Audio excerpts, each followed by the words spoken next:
शांकाचार नामक ग्रंथ में षष्ठम भावनाधिकार में 16 कारण भावना की चर्चा चल रही थी, जिसमें प्रथम भावना दर्शन विशुद्धि भावना।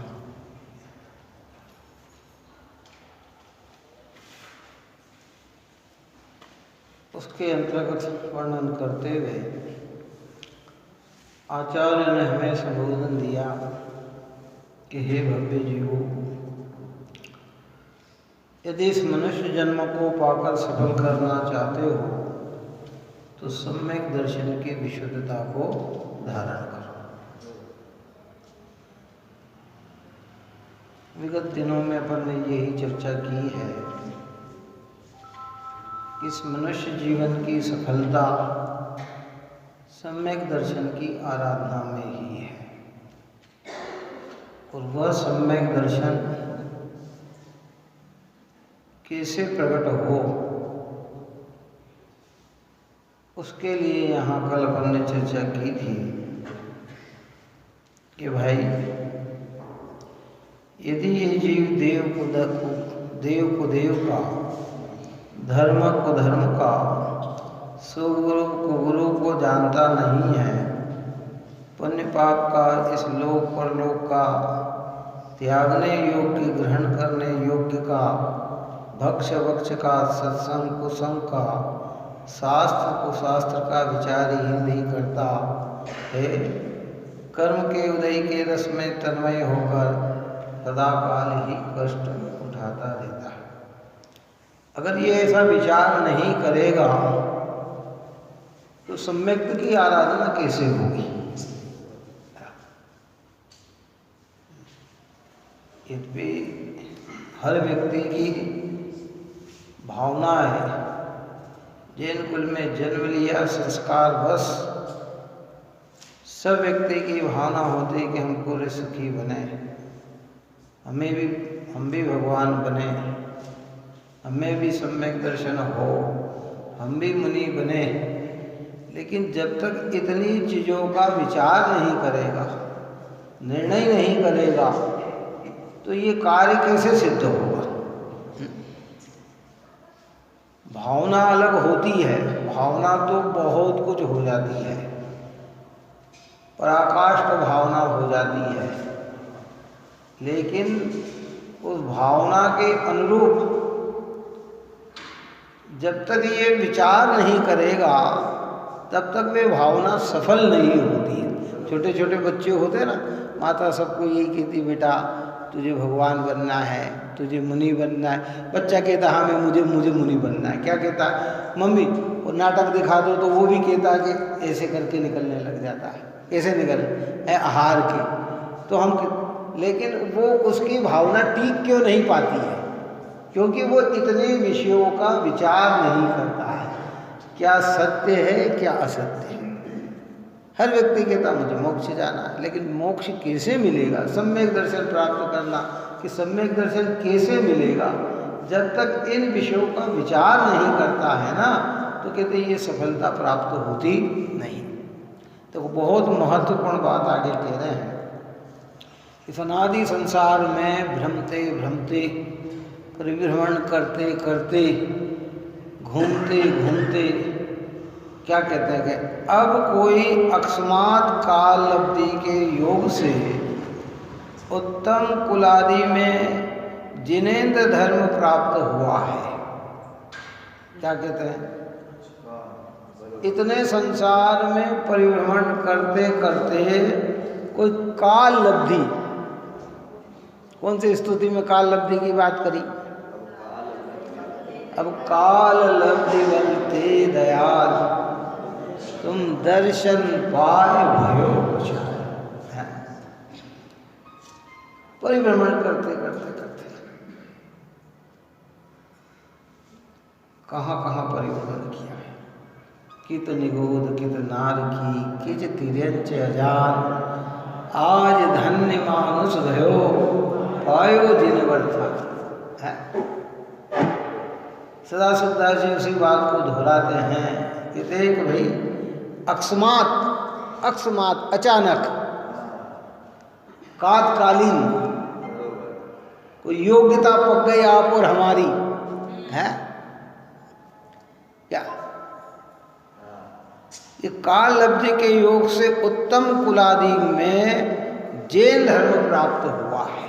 उत्तम कुल में जन्म लेकर इसे ऐसा जैन धर्म, वितराग सर्वज्ञ भगवंतों की का धर्म, अहिंसा धर्म, अनेकांत वस्तु का स्वरूप समझने का अवसर मिला है, जिससे वितराग सर्वज्ञ के अनेकांत रूप परमागम के प्रसाद से प्रमाण नए निक्षेप द्वारा निर्णय करके परीक्षा प्रधानी होकर वीतरागी सम्यक ज्ञानी गुरु की कृपा से ऐसा निश्चय किया कि मैं एक जानने वाला ज्ञान स्वरूप अविनाशी अखंड चेतना लक्षण देहादिक समस्त परद्रव्य से भिन्न आत्मा हूँ।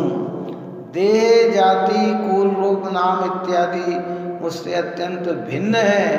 राग देश काम क्रोध मद लोभादि कर्म के उदय से उत्पन्न हुए मेरे ज्ञायक स्वभाव में विकार है। कहाँ सुनने को मिले ये बात? मात्र जिन धर्म के अलावा कहीं भी ये बात नहीं है।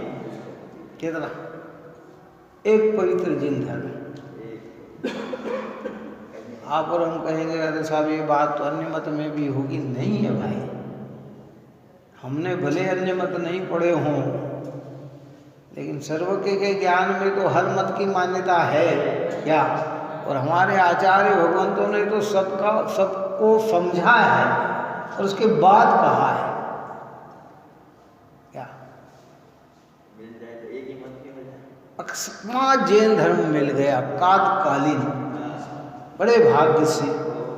क्या तो कहते हैं कि क्या कि भैया सर्वज्ञ के अनेकांत रूप परमागम के प्रसाद से, इसका ये पूरी द्वादशांग जनवाणी किसकी है? ये जिनेन्द्र भगवान की है। तीर्थंकर की धुनी गणधर ने सुनी, अंग रचे चुन ज्ञानमयी, सो जिनवर वाणी शिव सुखदानी, त्रिभुवन मानी पूज्य भई। ये प्रसाद, जगत में जो प्रसाद मिलता है ना, वो तो इंद्रियों को तृप्त करता है, और हमें जो ये परमागम का प्रसाद मिला ना, ये आत्मा को तृप्त करता है। किसको तृप्त करता है? जगत में क्या प्रसाद मिलता है, चलो बताओ। अन्य मत में जितने भी प्रसाद मिलते हैं ना, वो किसको तृप्त करते हैं? कि वो 5 इंद्रियों को तृप्त करते हैं।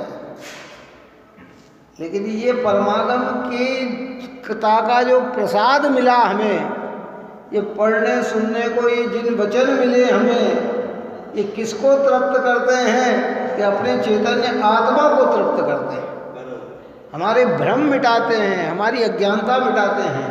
क्या तो कहते हैं कि ये वितरागी सर्वज्ञ अनेकांत परमागम के प्रसाद से प्रमाण नई निक्षेप द्वारा निर्णय करके,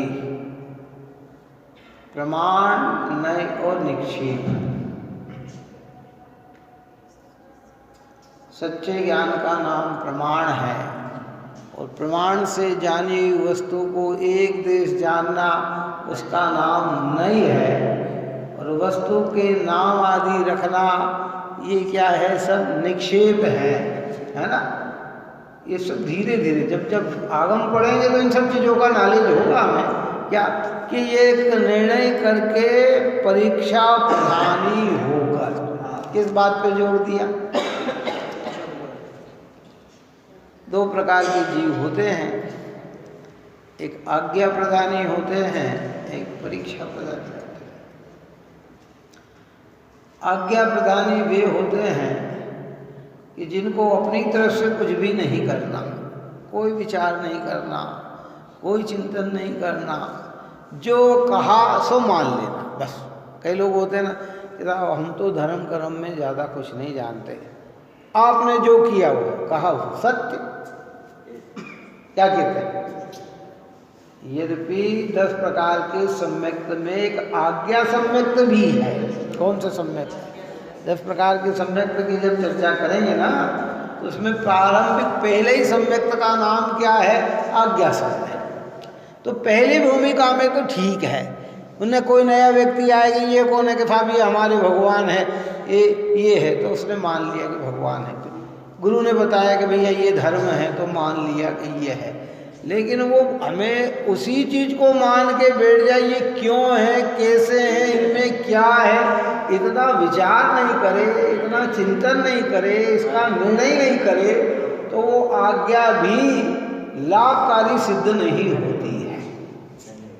क्या होता है? बहुत जने वो कहते हैं भैया तुम्हें मोक्ष जाना है ना। हाँ देखो भाई, जैन धर्म में तो मुनि बने बिना मोक्ष नहीं होता, जो मुनि बन जाते हैं वो मोक्ष हो जाते हैं। तो उसने आज्ञा मानकर मुनि बन गया। क्या बन गया? अब मुनि बन गया और मुनि के जो कार्य वो कार्य करने लगा। पर अब वो क्या अपना है, क्या पराया है, स्वद्रव्य क्या है, परद्रव्य क्या है, इन किसी का नॉलेज न ले तो आज्ञा भी उसके लिए कदाचित मंद कछाई से करे तो पुण्यवर्धक तो हो सकती है, लेकिन भव का अंत होने वाला नहीं। पहली भूमिका में ठीक है, आज्ञा सम्यक है। हमारे जिन धर्म की तो ये आज्ञा है क्या, लेकिन बाद में तो विचार तो करना पड़ेगा ना। टोडरमल्ली साहब ने तो लिखा मोक्ष मार्ग प्रकाशक में कि आज्ञा प्रधानी से परीक्षा प्रधानी श्रेष्ठ है। क्या लिखा उन्होंने? आज्ञा प्रधानी से परीक्षा प्रधानी श्रेष्ठ है। परीक्षा करने पर उसमें गुण दोष का ज्ञान होता है, अच्छे बुरे का विचार होता है, ज्ञान हमारा तीक्ष्ण होता है, बुद्धि हमारी तीक्ष्ण होती है। भूल कहाँ कर रहे हैं मालूम आप और हम? लौकिकता कोई भी कार्य में तो हम विचार का अवलंबन लेते हैं, और धर्म के कोई भी कार्य में आज्ञा को महत्व कर देते हैं। क्या कर रहे हैं वहाँ? क्या कह रहे? अरे नहीं ऐसा नहीं है, अरे भैया क्या है, और यहाँ कह रहे हैं साहब ये तो हमारी परंपरा है, इनने जैसा कहा वैसे ही करेंगे।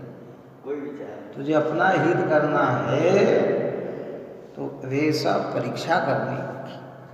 वितराग धर्म ही श्रेष्ठ क्यों है? सम्यक दर्शन से ही कल्याण क्यों होता है? सम्यक दर्शन न हो तब तक मोक्ष मार्ग की शुरुआत क्यों नहीं होती है? निर्ग्रंथ मुनिराज तीन कछाय के अभाव में है तो तीन कछाय का अभाव कैसे होता है? कि कुछ नहीं सुनना था।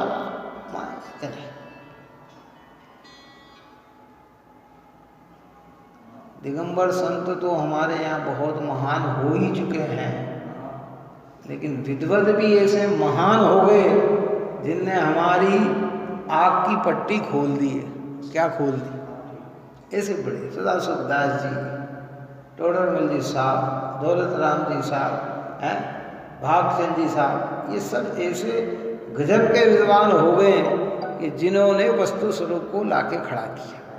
दिगंबर संत तो हो ही गए महान, वे तो होते ही महान हैं, वे तो पवित्र ही होते हैं। क्या उनके अंदर तो पवित्रता है ही, लेकिन विद्वतों में भी इतना जबरदस्त कार्य किया है। यहां कहते हैं कि भाई परीक्षा प्रदानी होकर वीतरागी सम्यक ज्ञानी गुरु की कृपा से ऐसा निश्चय किया। कृपा यानी आशीर्वाद, आशीर्वाद यानी उनके बताए मार्ग पर चलना है। क्या कि मैं निश्चय किया, क्या निश्चय किया ज्ञानी ने? कि मैं एक जानने वाला, मैं यानी आत्म वस्तु एक,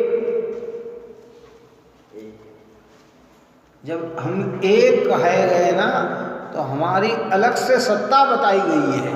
क्या बताई गई है? सत्ता है। अब अनेक कहे जाएंगे तो उस एक वस्तु के अनेक मालिक हो जाएंगे, लेकिन जब एक कहा तो उस वस्तु का मालिक कौन होगा? एक ही होगा है। तो कहते कि ये मैं एक जानने वाला ज्ञायक रूप अविनाशी, ज्ञायक रूप अविनाशी, मैं विनाशिक नहीं हूं। हरी बात समझ। अखंड चेतना लक्षण और अखंड चेतना लक्षण, ये चेतनता का जो लक्षण है ना, आत्मा का लक्षण चेतन उपयोग, ये लक्षण कैसा है? अखंड। अभी हमारे सुबह जीवाजीव अधिकार पूर्ण हुआ, उसमें ये सारी चर्चा कर, जो यहाँ ये चर्चा चल रही है ना, वो वहीं से निकल के आई है। ये चर्चा से 29 बोलों से जो भिन्न आत्मा को दिखाया ना, और फिर वहाँ अमृतचंद्र आचार्य ने प्रश्न किया, शिष्य ने प्रश्न किया क्या कि वर्णादिक और रागादिक मैं नहीं हूँ, तो फिर आत्मा कैसा है? तो फिर आज आचार्य अमृतचंद्र देव ने 41 नंबर के कलश में 5 बोल चलाए। कितने चलाए? कि आत्मा कैसा है? जो अनादि है। आत्मा कैसा है? जो अनंत है। आत्मा कैसा है? जो अचल है। आत्मा कैसा है? कि सर्वसंवेद है। आत्मा कैसा है? कि जो प्रकट है।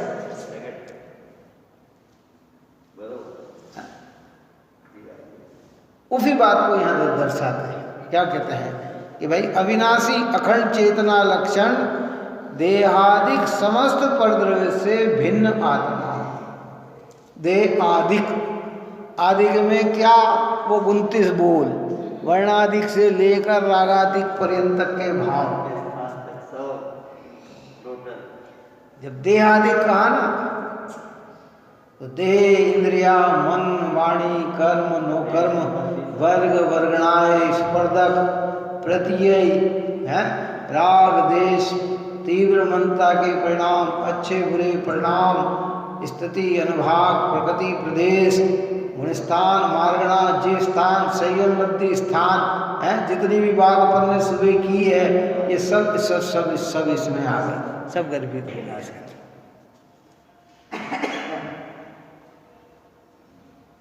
जब सम्यक दर्शन की बात चलती है तो भैया मूल बात तो यही है। देखो क्या कहते हैं, क्या कहते हैं कि देहादिक सम आदिक का ना, आदिक, आदिक में सब हो जाता है, जितना सोच लो।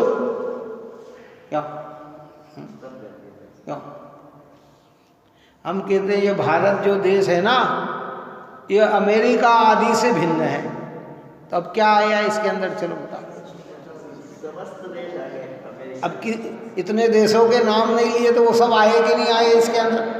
अमेरिका आदि कहा तो अलग से कहना नहीं पड़ेगा, लंका वो उसी में है, जापान वो उसी में है। अब जितना उसका भेद प्रभेद कर लो, ऐसे कह रहे हैं जब आत्मा को देहादिक से भिन्न बताया, अखंड अविनाशी ज्ञान स्वरूप बताया और कहा कि देहादिक से भिन्न है, तो अब इस देहादिक में जितना विचार कर सकते कर लो आप, और जितना विचार कर सकते कि सब राग देश की, ये भी उसी में गर्भित हो गई। कर्म का उदय की, ये उसी में गर्भित हो गया। कर्म का बंध की, ये भी उसी में गर्भित हो गए। कर्म वर्गणा की, ये भी उसी में हो गई है। इस सब सोचे हम इस विषय पे विचार करें क्या कि देहादिक समस्त परद्रव्य से भिन्न आत्मा हूँ, देह जाति कुल रूप नाम इत्यादि मुझसे अत्यंत भिन्न है। किससे भिन्न है? मेरा मतलब क्या, मैं का जब जब बात करते हैं ना, तो मैं का वाचक आत्मा है, ये शरीर नहीं है। ये हमारा नाम मैं का वाचक नहीं है।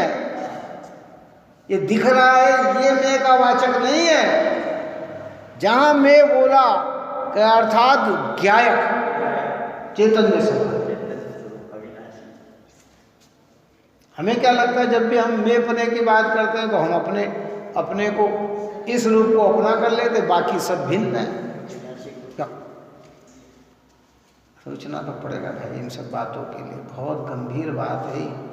काय के अंतर्गत चर्चा कर रहे हैं अपने दर्शन विशुद्धि भावना के अंतर्गत 16 कारण भावना, मोक्ष की प्रदाता भावना, काय की तीर्थंकर प्रकृति बंध का कारण है। तो कहते वो विशुद्ध परिणाम, शुद्ध आत्मा की अनुभूति के बाद जितने परिणाम चलते हैं, वे कोई योग्यता पड़ जाए तो उसमें तीर्थंकर प्रकृति भी बन जाती है। नहीं तो कल्याण तो निश्चित होगा, मोक्ष तो जरूर मिलेगा। तीर्थंकर प्रकृति मिले बंधे या न बंधे, उसको क्या मोक्ष जरूर मिलेगा। तो ऐसे यहाँ कह रहे हैं कि भाई देह जाति कुल रूप नाम इत्यादि मुझसे अत्यंत भिन्न है, अत्यंत भिन्न है। इनका और आत्मा में अत्यंत अभाव है। जब तक हमारा ज्ञान इतना स्पष्ट नहीं देखेगा ना, इसी भिन्नता को भास में नहीं लेगा ना, तब तक मिथ्यात्व का विलय होने वाला नहीं। कहने की जरूरत नहीं, अनुभवने की जरूरत है। तिरंच अगर है ना, तिरंच को भी सम्यक दर्शन हो जाता है तो बार बार किसी को कहने नहीं जाता कि शरीर अलग, इंद्रिय अलग, मन अलग, वाणी अलग। क्यों? मेरा तो कुछ भी नहीं है, मैं तो एक ज्ञायक भगवान आत्मा हूँ, चिन्मात्र मूर्ति हूँ, चैतन्य मूर्ति हूँ। ये कुछ नहीं कहता, पर ये चैतन्य में ही अपना हम जोड़ता है, इसलिए तिरंज की पर्याय में भी सम्यक दृष्टि हो जाती है। बात ही समझ में नहीं। कितने जीव पशुओं ने किया सम्यक दर्शन तिरंजी के स्थूल, ऐसे तो असंख्यात तिरंजों ने सम्यक। गुरुदेव श्री ने तो प्रवचन में कहा कि स्वयंभू रमण समुद्र में असंख्यात तिरंज सम्यक दृष्टि है। असंख्यात का मतलब जिनकी गिनती नहीं कर सकता। सबसे बड़ा विशाल समुद्र है, विशाल द्वीप और विशाल समुद्र, जिसकी चौड़ाई, लंबाई, ऊंचाई, गहराई कोई मापदंड नहीं है। सिंह की पर्याय में सम्यक दर्शन हुआ, हाथी की पर्याय में सम्यक दर्शन हुआ, नेवले की पर्याय में सम्यक दर्शन हुआ। क्यों है? कितनी पर्याय में हुआ? बंदर की पर्याय में सम्यक दर्शन हुआ, सुअर की पर्याय में सम्यक दर्शन हुआ। ये तिरंज को तो वो क्या बोलने गए, लेकिन उन्होंने ऐसे तत्व को ज्ञान में लिया, अनुभव में लिया कि ये जो जानन जानन जानन जानन है ना, यही मैं हूं, बाकी सब मुझसे भिन्न है। हम तो मनुष्य हैं, हमें तो इतना ज्ञान भी मिल गया और महान भाग्य से तात्कालीन कर्म की तीव्र पुण्य की उदयता में ऐसे पवित्र जिनेंद्र भगवान मिल गए हैं, जिनवाणी माता मिल गई। तो अब इसमें हमें सम्यक दर्शन के लिए कितना पुरुषार्थ करना है कि भेद ज्ञान करना, परीक्षा प्रधानी बनना, बस सीधी सी बात है। क्यों? और नहीं तो फिर चलता रहेगा काल। काल चक्र के परिवर्तन में अनंत बार जिनवाणी सुन ली। कितने? ऐसा नहीं है कि हम पहली बार जिन वचन सुन रहे हैं। दिगंबर संतों की निकटता में भी प्रवचन सुने और समोसरण में जाकर भी उपदेश सुन लिया, लेकिन विचार नहीं किया, तत्व निर्णय नहीं किया, परीक्षा नहीं की, तो कुछ पुण्य का फल। ऐसा नहीं जिनवाणी सुनने से कोई पाप बनता हो, अच्छे वचन सुनने से कोई पाप बनता हो, है? पुण्य भोगा उसका फल। जिन वचन सुनने का फल तो महान पुण्य का बंधन है। जिनेंद्र भगवान को देखने का फल तो महान पुण्य का बंधन है? तो वो पुण्य का फल भी आया, लेकिन खत्म हो गया,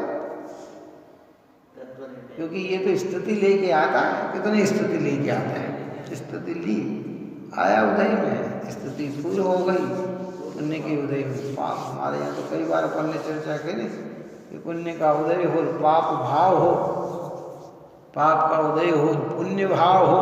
क्यों है? उदय पूरा पुण्य का चल रहा है, भाव सारे पाप के चल रहे हैं। तो पुण्य के उदय में पाप का बंधन किया है। और कोई कोई भव्य जीव ऐसे होते हैं कि जिनके उदय पाप का चल रहा है और देव शास्त्र गुरु की आराधना में लगे हुए हैं, तो पुण्य का बंधन होता है। क्या यहाँ के तभी शांति से सुनो। हमें बैठकर एकांत में निर्णय तो करना ही पड़ेगा भाई। रोज अपने इस विषय में चर्चा कर रहे, घबराना नहीं। प्रयत्न करने पर भी सम्यक की आराधना न हो तो भी आकुलित नहीं होना, पर सम्यक होगा प्रयत्न करने पर ही। क्या आप रोज कह रहे हो, रोज सुनते हैं ना, विचार भी करते हैं ना, फिर भी हमें तो कुछ उपलब्ध नहीं हुआ, तो घबराना नहीं। प्रयत्न करने पर भी कार्य की सिद्धि न हो तो अभी पूर्व का उदय बहुत प्रबल पड़ा हुआ है, लेकिन प्रयत्न से पीछे नहीं हटना।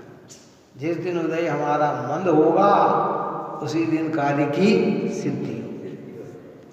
बार बार आना, बार बार सुनना, बार बार विचार करना, चिंतन करना, ध्यान में लेना, ज्ञानियों के उपदेश को ध्यान में लेना, ये सब सम्यक दर्शन के हेतु तो बनते हैं। क्या? इसलिए यहाँ ये कहते हैं कि भाई नाम इत्यादि मुझसे भिन्न है। राग, देश, काम, क्रोध, मद, लोभादि कर्म के उदय से उत्पन्न हुए मेरे ज्ञायक स्वभाव में विकार है। क्या है? अभी सुबह अपने को गाथा चल रही है, प्रारंभ हुई आज। कौन सी गाथा चली? 69 और 70, दो गाथा। कौन सी चली? है ना? आत्मा और आश्रव का जब तक ये विशेष अंतर को न जानेगा तब तक अज्ञानी होता हुआ क्रोधादि में ही प्रवृत्ति करेगा, और उससे क्या होगा? पुनः कर्म का बंध होगा। या कह रही ये भाव कैसे हैं? ये क्रोध, मान, माया, लोभ सब हमारे अंदर कर्म के उदय के भाव हैं।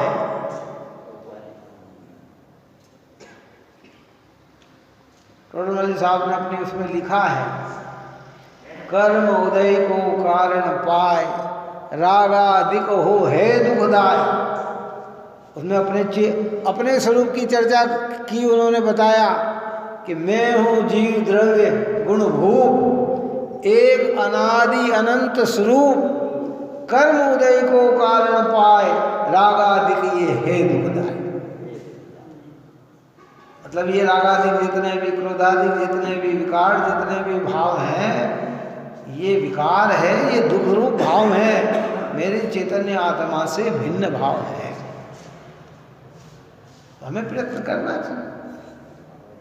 अब हम तो क्या करें, पूरे मूर्छित काय पे हो गए। जब तक जिनवाणी कुछ नहीं समझते थे तब देह पे मूर्छित थे, काय पे मूर्छित थे, जिनवाणी नहीं सुनी ना, धर्म के निकट नहीं आए ना, धन दौलत परिवार इष्ट मित्र और शरीर पे मूर्छित थे। और फिर थोड़ा समझने लग गए तो राग देश में मूर्छित हो गए, काय में मूर्छित हो, क्रोधादिक में मूर्छित हो। मूर्छित का मतलब इनको अपना मानने लग गए, ये मैं हूँ और मेरे ये हैं। अब यहाँ भगवान क्या कहा, वीतराग सर्वज्ञ के उपदेश से है, प्रसाद से ये भेद ज्ञान की जागृति है। कहते भाई ये राग देश काम क्रोध मद लोभादि कर्म के उदय से उत्पन्न हुए मेरे ज्ञायक स्वभाव में विकार है। किसके स्वभाव में विकार है? ज्ञायक में विकार है। काय से आया? अपन ने पहले दृष्टांत दिया था कि जैसे पानी का स्वभाव तो शीतल होता है, और पानी में जो उष्णता आई है वो उष्णता काय की है कि पानी की है? दिखेगा पानी गर्म, पर वो उष्णता पानी की नहीं है, वो उष्णता तो अग्नि की है। अगर अग्नि उसमें न लगी होती तो पानी कैसा रहता? शीतल रहता। ऐसे ही जितना भी भाव आप और हमें दिख रहा है, ये भाव किसका है? ये कर्म का विकार है। भगवान आत्मा चैतन्य आत्मा तो इससे भिन्न है, भिन्न है। उदय नहीं हो। अब गुरुदेव श्री की बात में थोड़ा सा कि निमित्त पने से ये चर्चा की गई है। कर्म कहीं जबरदस्ती हमें क्रोधादिक कराता हो ऐसा नहीं लेना, पर जब क्रोधादिक होते हैं तो उस समय कर्म का उदय होता ही होता है। बस ये बात है। क्या कहते हैं? नहीं तो हमने पूरा माथा डाल दिया, किस पे डाल दिया? तो क्या करें साहब, मेरा तो कुछ नहीं। तो भेद ज्ञान नहीं करेगा, तो तत्व चिंतन नहीं करेगा, तो आत्म तत्व का निर्णय नहीं करेगा, तो ये भाव जन्म लेंगे है। और ये भाव होंगे तो कर्म का उदय कहा। कर्म कहीं प्रेरक होकर जबरदस्ती तुझे कछा क्रोधादिक नहीं कराता है, लेकिन तू अपने स्वरूप को नहीं पहचान। देखो हर गुण का अपना प्रति समय अपना अपना कार्य चल रहा है। कोई भी गुण ऐसा नहीं है कि जो कार्य नहीं कर रहा। कौन सा? श्रद्धा गुण है ना हमारे अंदर। बताओ कौन से समय श्रद्धा गुण का कार्य नहीं होता? अज्ञानी से तब भी होता है, और ज्ञानी होंगे तब भी होगा। मुनि बन जाएंगे तब भी होगा, अरहंत बन जाएंगे तब भी होगा, सिद्ध बन जाएंगे तब भी होगा। होगा कि नहीं होगा? है? ज्ञान गुण है ना। जब नहीं समझते थे तब भी ज्ञान अपना कार्य कर रहा था, समझने लग गए तो भी कर रहा है, आगे आगे और बढ़ेंगे तो भी करेगा, और केवल ज्ञान हो जाएगा तो भी करेगा।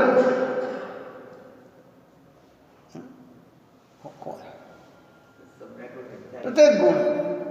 तो ये जीव जब अपना कार्य नहीं करता है तो ये विकार रूप परिणमित होता है, रागद्वेष रूप परिणमित होता है। निमित्त रूप में कहा जाता है कि इस परिणमन का कर्ता कर्म है। इसलिए इसको कर्म की व्यवस्था में डालकर चेतन आत्मा को इससे भिन्न अनुभव करना चाहिए। मेरे ज्ञायक स्वभाव में विकार। जैसे दूसरा दृष्टांत देते हैं, बहुत बढ़िया। जैसे स्पष्ट मणि स्वयं तो स्वच्छ और श्वेत स्वभाव है, उसमें डाक के संसर्ग से काला पीला लाल हरा अनेक रंग दिखाई देता है।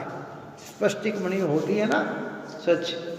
भाई साहब आए हैं विनोद जी, अभी स्पष्टिक की प्रतिमा कहाँ पे?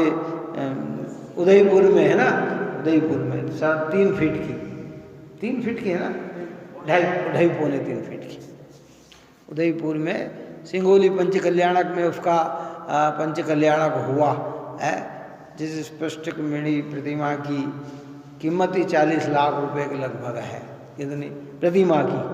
हमारे यहाँ तो ये भव्य चीज़ है ही, सब इन्हीं की देन है भाई जी। आप लोगों ने ही इतना भव्य मंदिर और ये जिन प्रतिमा का ऐसा, तो वो स्पष्ट मणि, अब उसके पीछे लाल ताव लगा दो तो वो कैसी दिखने लग जाएगी? लाल दिखने लग जाएगी। स्पष्टिक स्वभाव से कैसी है? स्वच्छ है, एकाकार है, एकदम निर्मल है। देखी होगी आप और हमने भी, कभी भाग्य खुले होंगे तो स्पष्टिक की मणि भी प्रतिमा भी देखी होगी। इंदौर के अंदर भी अपने ये मंदिर जो है ना, क्या नाम उसका, 3 मंदिर जो पास में है अपना, ये सराफे के पास वाला मंदिर कौन सा है? चक्कर बाजार का, उसमें भी स्पष्टिक की मणि प्रतिमा जी है। और तीर्थ क्षेत्र वंदना करने जाते हैं तो कई जगह मिलती है? तो वो स्वभाव से तो स्वच्छ है, सफ़ेद है, पर दाग यानी लाल, पीला, हला, काला जैसा भी उसके पीछे ताव लगा दिया जाता है, वो हरी, पीली, काली, लाल आदि दिखने लग जाती है। अब स्पष्टिक में क्या है कि वो तो स्वच्छ है। ऐसे कह रहे हैं कि क्रोध के उदय में आत्मा का परिणमन क्रोध रूप दिखता है, मान के परिणमन में आत्मा का परिणमन मान रूप दिखता है, माया के उदय में आत्मा का परिणमन माया रूप दिखता है, लोभ के परिणमन में आत्मा का रूप लोभ रूप दिखता है।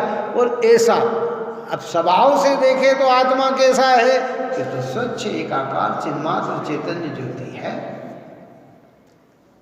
अब भल भ्रांति क्या हो गई कि वो स्पष्टक मणि उस कलर के कारण लाल पीली दिख रही थी, हमने मान लिया कि ये लाली हो गई।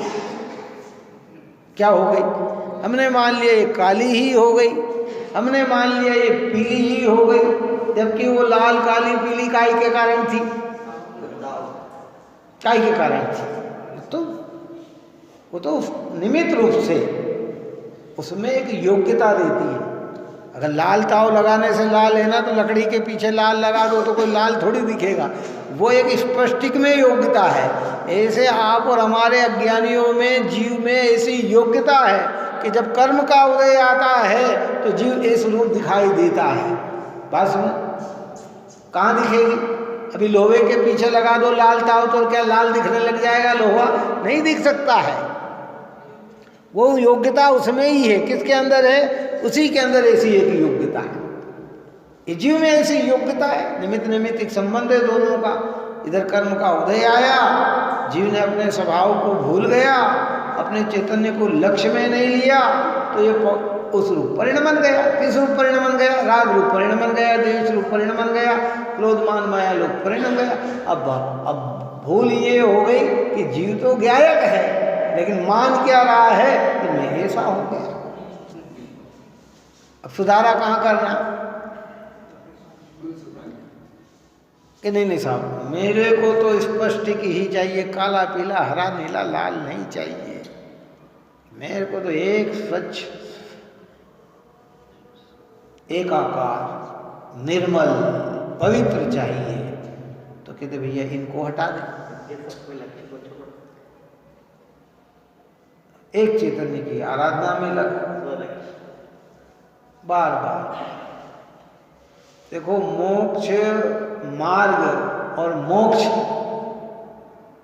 घंटे 2 घंटे में इनके घंटे 2 घंटे में इनका स्वरूप समझ तो सकते हैं, पर घंटे 2 घंटे में प्रकट होने वाले नहीं।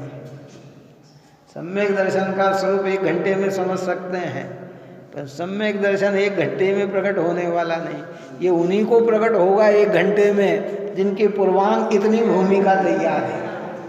क्या तब तो कहते कल अपन ने कहा था ना, 1 अंतर मुहूर्त में सम्यक दर्शन हो जाएगा, पर उसे 1 अंतर मुहूर्त को बनाने में उसको कितना समय चाहिए? कितना समय चाहिए? एक मुहूर्त में सम्यक दर्शन हो जाता है भाई। तो 1 मुहूर्त को बनाने के लिए इतना समय चाहिए। इसलिए निरंतर स्वाध्याय करो, बार बार जब समय मिले जिन वचनों को धारणा में रखकर विचार करो, ये जो परिणाम दिख रहे हैं ये मैं हूँ, किन परिणाम को जानने वाला मैं हूँ, क्या इस शरीर में हूँ कि शरीर को जानने वाला मैं हूँ, इस संयोग में हूँ कि संयोग को जानने वाला मैं हूँ, ये कर्म में हूँ कि कर्म को जानने वाला मैं हूँ। बस यही तो है ना, परीक्षा प्रधान में यही तो बात आती है कि नहीं साहब आप तो हमें इतनी बात मत बताओ, आप तो सरलता से कह दो कि सम्यक दर्शन कैसे प्राप्त होता है, कि भाई यही तो सरल है, इससे ज़्यादा सरल और क्या सरल है? अच्छा चलो बताओ, है इससे ज़्यादा सरल और क्या है? हमारे तीर्थंकर गणधर देव आचार्य तीर्थंकर के बाद गणधरादि के अंदर है ना, शुद्धता के साथ साथ सारे जगत के जीव इस तत्व को समझे ऐसे विशुद्ध भावना रहती है। वही भावना आचार्यों में रहती है, वही भावना साधु मुनिराज में रहती है, वही भावना सम्यक दृष्टि ज्ञानी पुरुषों में रहती है। तो वो तो प्रयत्न यही करते हैं, एक ही प्रयत्न करते हैं कि सारा जगत क्या समझे, इस बात को समझ। सदाशिवदास जी ने ये बात लिखी करुणापूर्वक, तो क्यों लिखी कि आप और हम अपने स्वरूप से परिचित हो जाए। ये जितना संयोग मिला ये तो बिल्कुल बहुत लिमिटेशन समय के लिए है। अनंत काल के अंदर, सागरों की आयु के अंदर, पूर्वांगों की आयु के अंदर, पूर्वों की आयु के अंदर ये 150 साल तो जल बिंदु के समान है। कितना? सागरों की आयु के सामने 150 साल की क्या कीमत भाई। पूर्वांगों के और पूर्वों के सामने इनकी आयु की क्या कीमत 100 साल की। लेकिन आप और हम तो ये मान के बैठ गए कि ये जो मनुष्य जीवन मिला कभी भी मिटने वाला नहीं है। गुरुदेव श्री ने एक बहुत बढ़िया वाक्य, गुरुदेव श्री क्या उनके ऊपर पंडित कैलाश चंद जी ने एक लिखा कि दिमाग से उतर गया, बहुत अच्छी बात लिखी थी।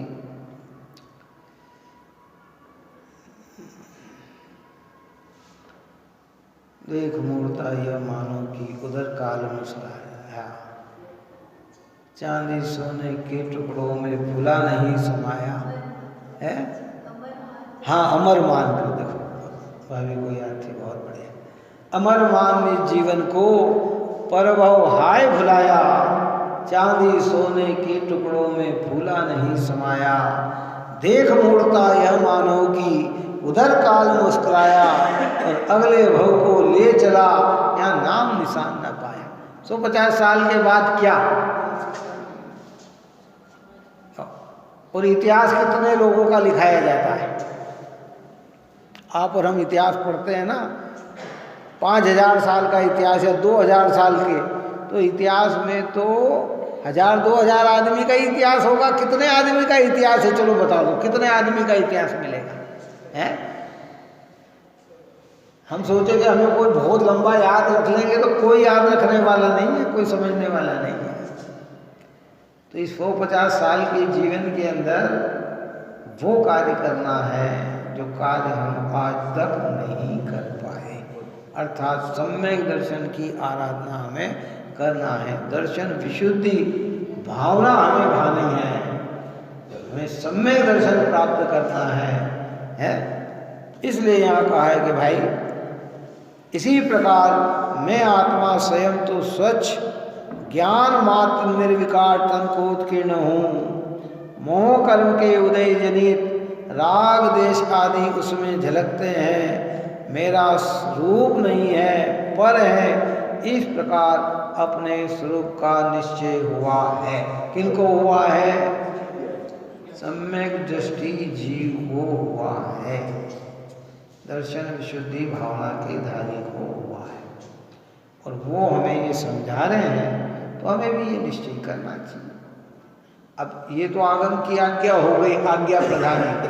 अब इसमें परीक्षा करके देख लो, बात आई कि नहीं बात, कि वास्तव में ये राग द्वेष मेरे हैं कि नहीं, ये शरीर मेरा है कि नहीं, ये जो इनको मेरा कहा है तो ये मेरे हैं कि कर्म के उदय के हैं।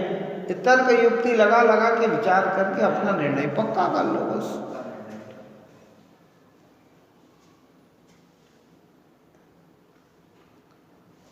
और हमें सोचना चाहिए। देखो मैंने पहले भी कहा था, ये सब बात में है अंदर में हुआ पो चलना चाहिए और प्रश्न उत्तर होना चाहिए। हाँ तो कार्य। और अगर ये सुनकर प्रश्न उत्पन्न नहीं होते हैं तो दो ही व्यक्ति को प्रश्न नहीं आते हैं। किसको? या तो एक व्यक्ति समझ चुका है तो उसको कोई प्रश्न उत्पन्न नहीं होता, या उसके कुछ समझ में आ ही नहीं रहा है तो प्रश्न उत्पन्न नहीं होता। क्यों? क्या कारण? अच्छा बताओ, प्रश्न उत्पन्न नहीं हो रहे हैं तो क्या कारण बनते हैं? चलो बताओ। है कि या तो हम समझ चुके हैं कि हाँ बिल्कुल आप जो कह रहे हो वही सत्य है, तो बहुत बहुत धन्यवाद सबको। कितना क्या यही तो चाहिए, अपने को चाहिए क्या है। और नहीं तो समझ में ही नहीं आ रहा, क्या देह, क्या राग, क्या इंद्री, क्या आत्मा, क्या विनाशी, क्या अनंत, क्या अनादि, क्या एक, क्या अचल, क्या सर्ववेद, क्या प्रकट है, क्या दर्शन विशुद्धि भावनाएं, कुछ समझ में नहीं आ रहा है। आए हैं सब लोग कह रहे हैं जिन मंदिर दर्शन करने से लाभ, स्वाध्याय सुनने से लाभ, तो हम आके बैठ गए हैं। चलो फिर भी नुकसान में नहीं रहेंगे। ये तो क्या, जिन मंदिर में प्रवेश करने वाला व्यक्ति नुकसान में तो रहता ही नहीं।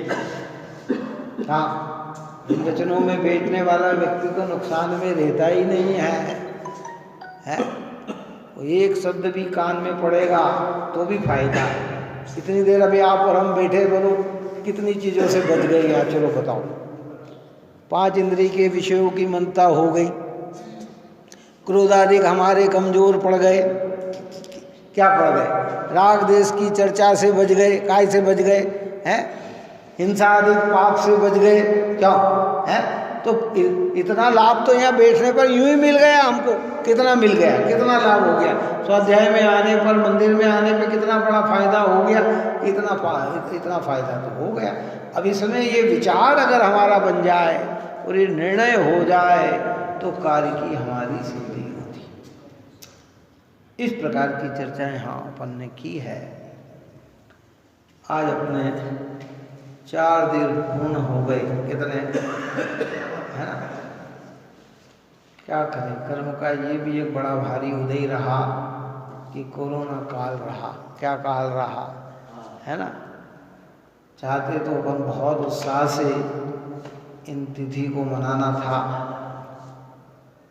अब जितना जितना समय अपने पास है, क्योंकि बार बार तो आते नहीं है, परंतु कर्म योग से उदय ऐसा रहा कि अपन उस उत्साह से नहीं मना पाए, लेकिन फिर भी जिस भावना से है ना उमंग बनी रहना चाहिए भाई। ये तो एक स्मरणित चीज अपने को मिली है, तो अपने स्मरण में बनी रहना चाहिए।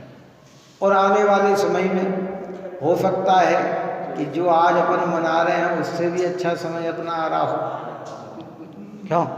इससे भी बढ़िया कार्यक्रम भाई जी के निर्देश में अपने यहाँ होना हो, है रजनी भाई के निर्देश में होना हो, तो वो भी योग्यता पकेगी है। अवसर मिला है अपने को तो मनाएं। कल अपना सुबह अंतिम दिन है।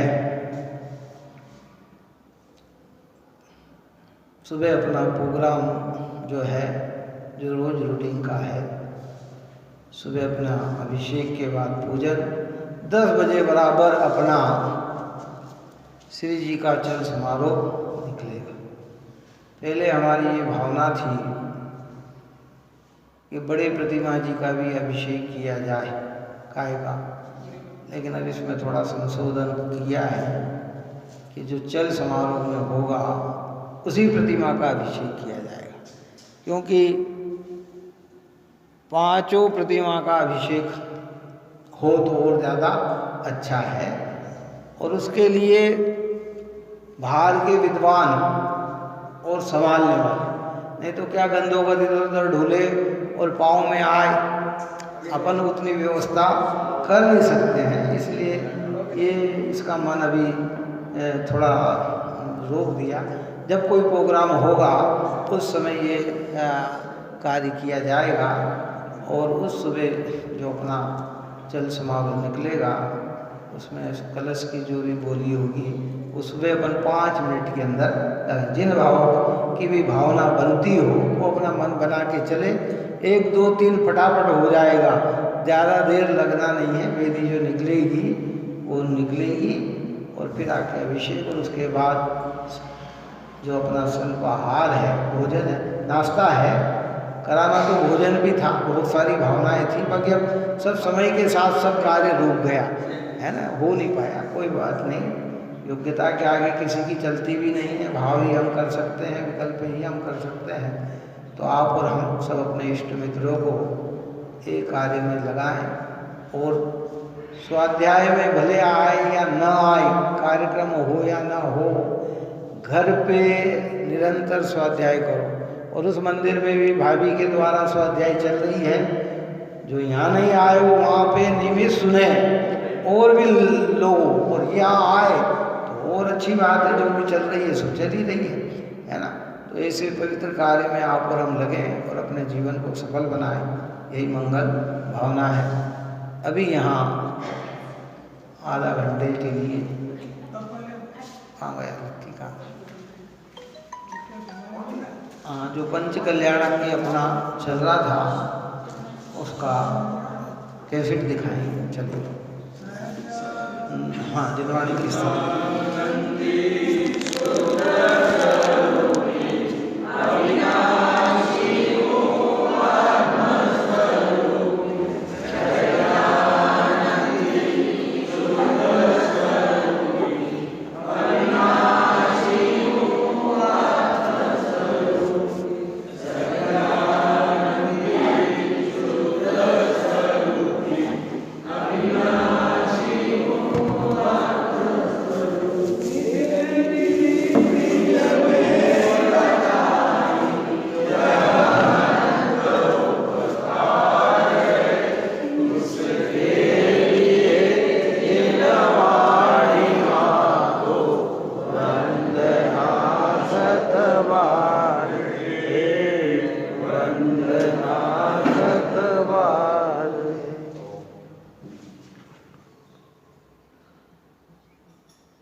से ले आए हैं, यहाँ स्थापित हो चुकी है। उनकी सिद्धि होगी।